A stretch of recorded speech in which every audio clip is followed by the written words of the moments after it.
silence et le mépris d'un peuple humilié. Vous êtes français parce que vous voulez l'être et le rester.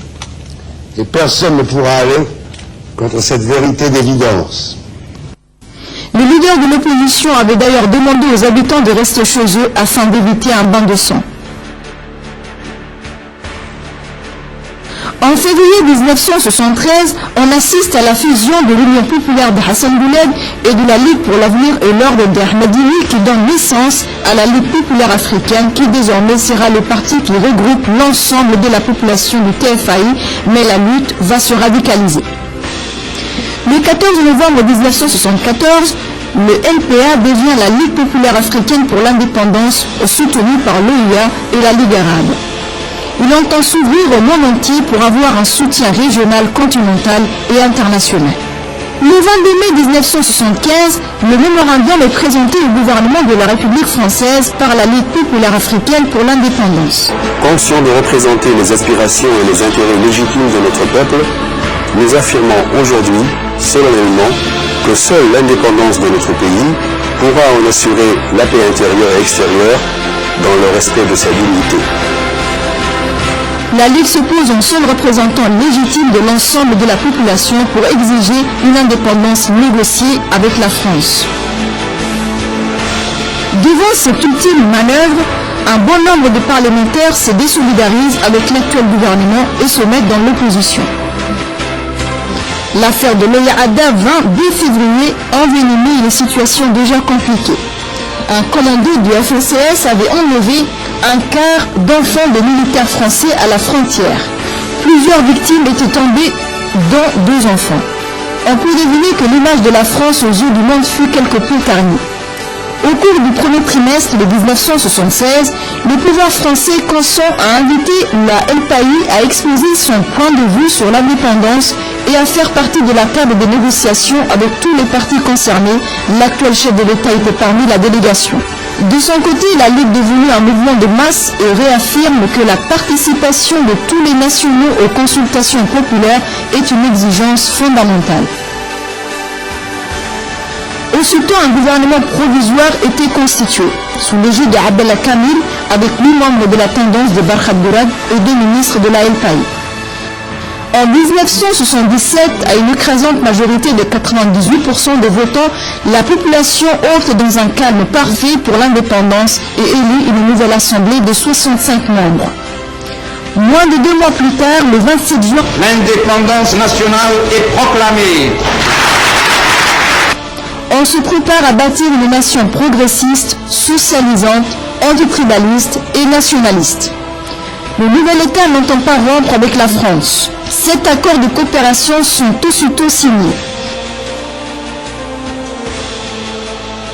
Le très populaire Hassan Bouled est élu à l'unanimité par les députés, président de la République et chef du gouvernement, ainsi naquit la République de Djibouti.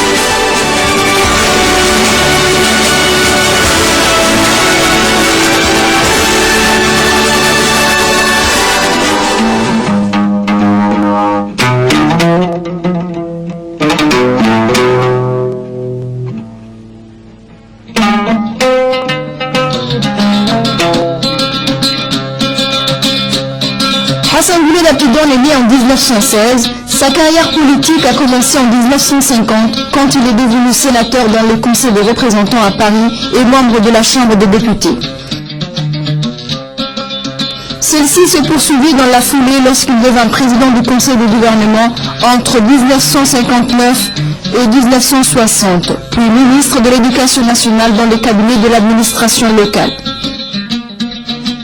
Hassan Bouled a été élu président de la République par la Chambre des députés le 27 juin 1977. Tout de suite, il forme son cabinet et nomme l'actuel président, le plaçant à la plus haute fonction de l'État, la sécurité intérieure et extérieure de la République, poste qu'il assurera pleinement où la sécurité publique et politique est de rigueur. En 1979, il fut l'artisan de la création du parti Le Rassemblement populaire pour le progrès, dont il devint le président. Dans les années 81, l'Assemblée vote la première loi organique qui met en place le pouvoir exécutif de la République de Djibouti. La même année, au mois de juin, le président Bouled est élu au suffrage universel avec plus de 84% des votes exprimés. En 1986, le premier sommet de chefs d'État et de gouvernement de l'IGAD et dont le siège se trouve à Djibouti. En 1991, le début du déclenchement du conflit armé au nord et au sud-ouest entre les forces armées gouvernementales et le Front pour la restauration de l'unité et de la démocratie. De tous les événements survenus dans le pays, celui qui l'a plus affecté, c'est le conflit armé. Lui qui tenait beaucoup à l'unité et à la fraternité, eut du mal à comprendre ce qui venait d'arriver à son peuple. Le premier trimestre de 1992, mobilisation générale pour le renforcement des forces armées et de la police suite à la reprise des hostilités. Le 4 septembre 1992, adoption d'une nouvelle constitution instaurant le multipartisme, la limitation des partis politiques à 4 et le respect des libertés et des droits de l'homme. En mai 1993, le président brigue un troisième mandat pour la magistrature suprême. Malgré que le pays est divisé à cause du conflit, il obtient 60% du suffrage universel.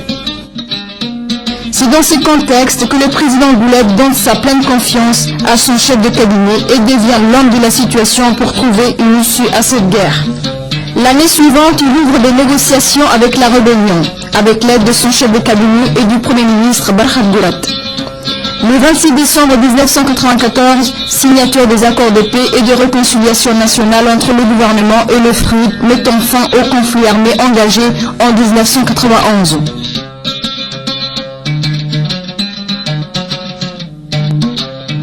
L'homme du 27 juin 1977 avait comme souci premier son peuple et la souveraineté nationale de son pays.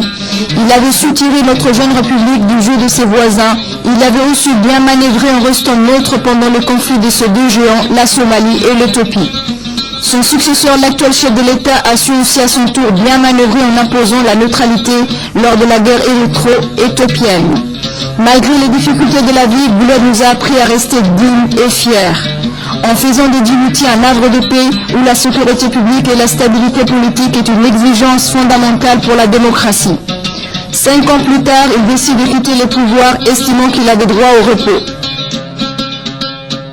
C'est une nation en paix qui assiste au passage de terrain entre le père de la nation et Ismaël Omar Guelleh le 9 avril 1999.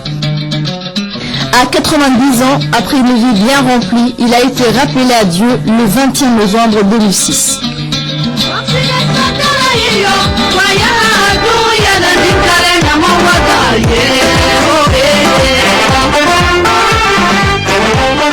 Né le 27 novembre 1947, Ismaël Omar Guelleh est le fils d'Omar Guelleh qui, dans les années 30, faisait partie de la première vague d'instituteurs autochtones avant de travailler pour le compte de la compagnie de chemin de fer franco-éthiopien.